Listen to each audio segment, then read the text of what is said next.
विशानी classes में आपका स्वागत है। आज हम आपको बिहार सचिवालय सहायक परीक्षा को लेकर के बिहार में हुए कुछ जनजातीय विद्रोह के बारे में बताना चाहता हूं, जो परीक्षा के दृष्टिकोण से महत्वपूर्ण है। आप लोग इस पे ध्यान दीजिए। बिहार में जनजातीय विद्रोह। सबसे पहला विद्रोह है तमाड़ विद्रोह।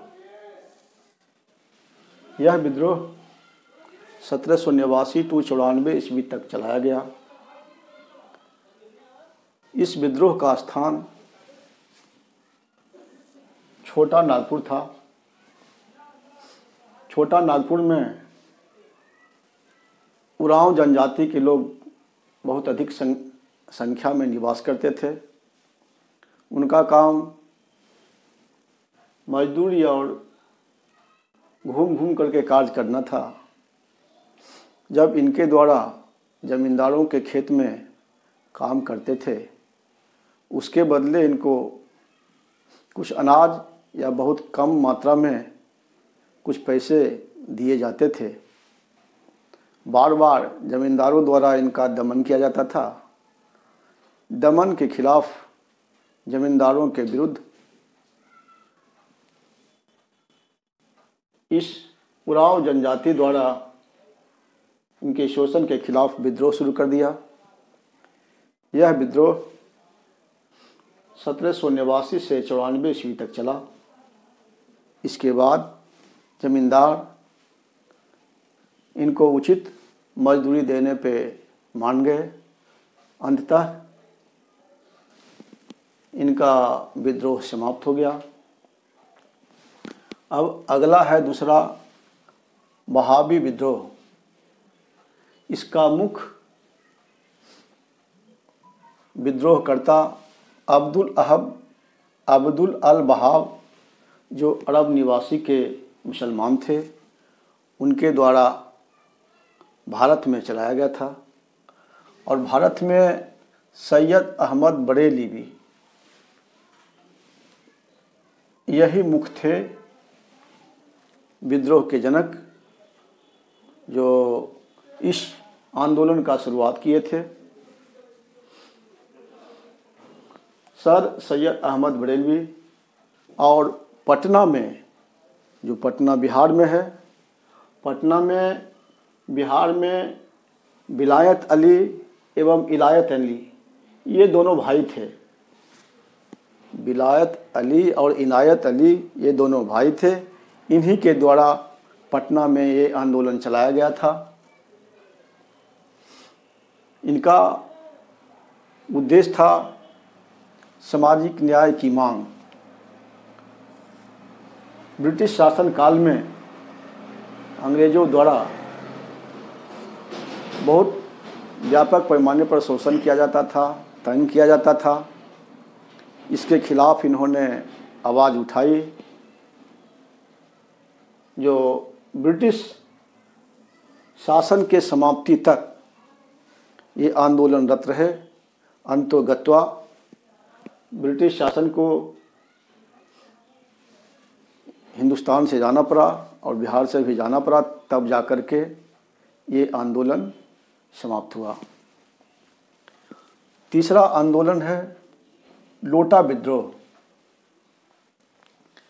ये विद्रोह मुजफ्फरपुर जेल में बंद कैदियों के द्वारा किया गया।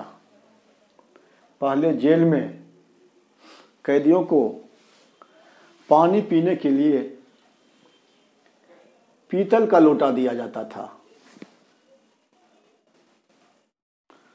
पीतल के लोटा के स्थान पे बाद में मिट्टी के जो लोटा होता है, जो चुक्कर होता है, वो कहा जाए, मिट्टी के बर्तन में इनको पानी पीने के लिए दिया गया। इस कारण से 1856 ईस्वी में ये विद्रोह हुआ। यह विद्रोह मुख्यतः जेल में बंद कैदियों द्वारा मुजफ्फरपुर जेल में किया गया। ये ज़्यादा व्यापक पैमाना पर नहीं हुआ। फिर अंत में जेलर द्वारा इनकी मांग को मान लिया गया। तदुपरांत ये विद्रोह समाप्त कर दिया गया था। अगला विद्रोह है नोनिया विद्रोह। नोनिया विद्रोह मुख्यतः पूर्णिया, सारण, तिरहुत, हाजीपुर था। यह विद्रोह बिहार के किसानों को सोरा उत्पादन करने के खिलाफ था। सोरा उत्पादन करने में कुछ अंग्रेज़ों द्वारा इन्हें सताया जाता था। ये विद्रोह का केंद्र था पूर्णिया, शासन, तिरहुत, हाजीपुर, यानी गंगा के उस पार में के कुछ ज़िले में ये विद्रोह हुआ था। यह विद्रोह 1780 से 1800 के बीच चला। विद्रोह का मुख्य कारण सोरा उत्पादन का उचित मूल्य उत्पादन को नहीं मिलना था, जिसके चलते यह विद्रोह हुआ। अगला विद्रोह है हो विद्रोह। यह विद्रोह छोटा नागपुर के जनजातीय समाज हो के द्वारा चलाया गया था। हो लोगों ने सिंह भूमि के राजा जगन्नाथ सिंह के द्वारा भूमि एवं उपज में कर बढ़ोतरी के विरुद्ध था। यह विद्रोह 1820 से 21 में हुआ।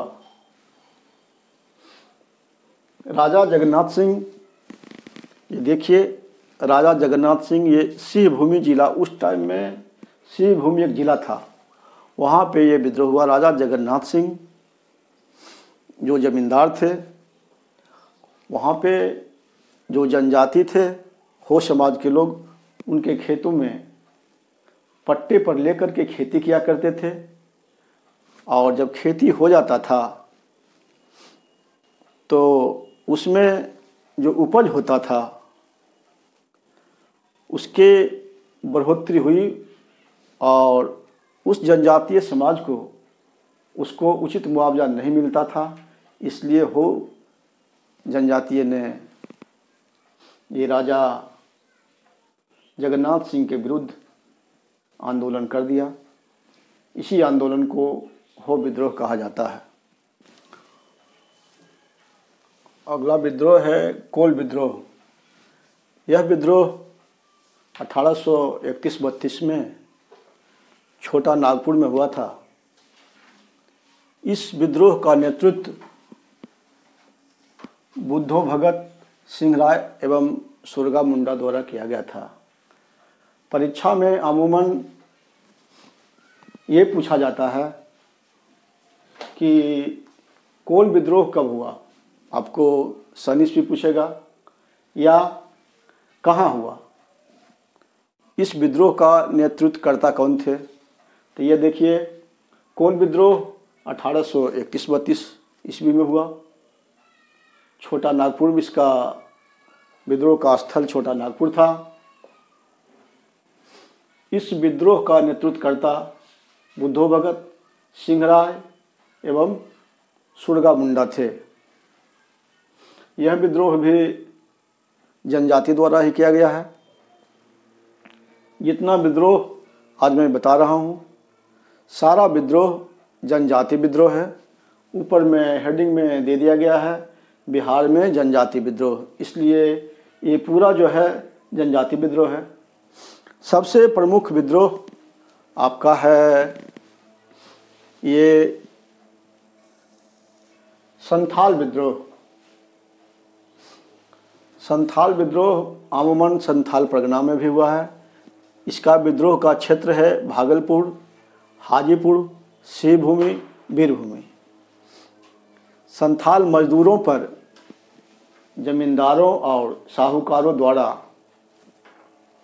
अत्याचार किया जाता था। इनको उचित समय पर मजदूरी नहीं दिया जाता था और काम करने के लिए मजबूर किया जाता था।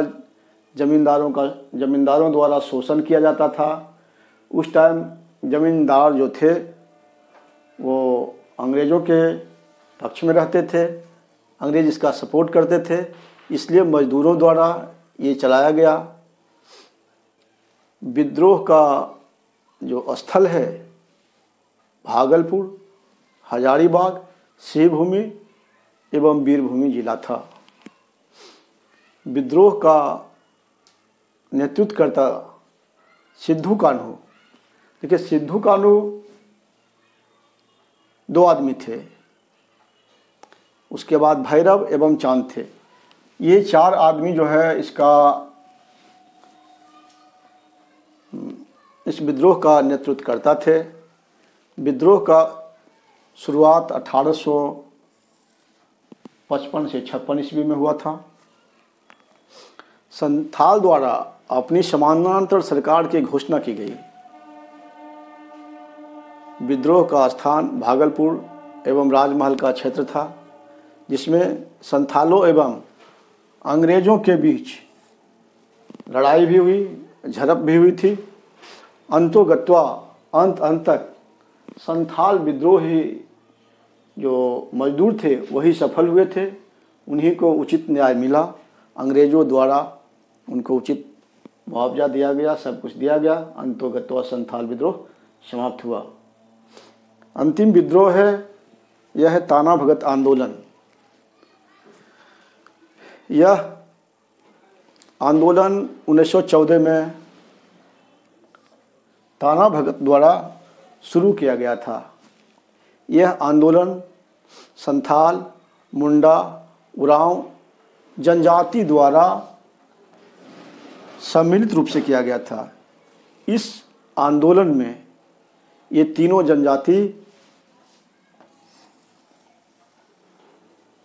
जनजाति सक्रिय थे। इसीलिए ये जनजाति द्वारा इसका मुख्य श्रेय ये ताना भगत जो थे, ताना भगत के नाम से एक जनजाति थे, उन्हीं के द्वारा ये आंदोलन किया गया था। इसीलिए इसका नाम ताना भगत आंदोलन पड़ा। मैं आपको बता दूं कि ये जो जनजाति बिहार में जनजाति विद्रोह है, वो बिहार के हर एक परीक्षा के लिए महत्वपूर्ण है। और जितना जो विद्रोह है, इसी विद्रोह से, अगर जनजाति विद्रोह से कोई सवाल पूछे जाएंगे तो उसमें निश्चित तौर पर इतना ही से रहेगा। आपके बिहार बीपीएससी के सिलेबस में इतना ही विद्रोह जनजाति विद्रोह है। और जब कभी भी पूछा गया है तो उसके पीछे का बैकग्राउंड आप उलट कर देखिए, इसी विद्रोह में से पूछा जा रहा है। मैं जो भी यहाँ पे अपना सवाल बना रहा हूँ, जो भी लिख रहा हूँ, वो मेरा फोकस है बीपीएससी और जो बिहार से संबंधित बिहार सरकार के हर एक परीक्षाओं में इसी से सवाल पूछे जाते हैं। इसी को मद्देनज़र में हम अपना क्वेश्चन का तैयारी करवाते हैं। और लगभग इतना अगर ये पढ़ लीजिएगा तो बिहार से कोई जनजाति विद्रोह का छूटेगा नहीं। और मैं इसको शॉर्टकट में जो मेन बिंदु है, जो मुख्य पॉइंट है, उसी को मैं बताता हूँ। और आगे के लिए आप जो बृहद पैमाना पे पढ़ने के लिए आप इसको अपने बुक वगैरह से पढ़ लीजिएगा। और इसके बाद भी आप अपना बुक से पढ़िए जिसमें कुछ ज़्यादा लिखा रहे। अमूमन ये बेस्ट पॉइंट है और बेस्ट पॉइंट को, इम्पोर्टेंट पॉइंट को मैं चिन्हित कर देता हूँ। अंत में आप सबों को मेरी शुभकामनाएं। बहुत बहुत धन्यवाद।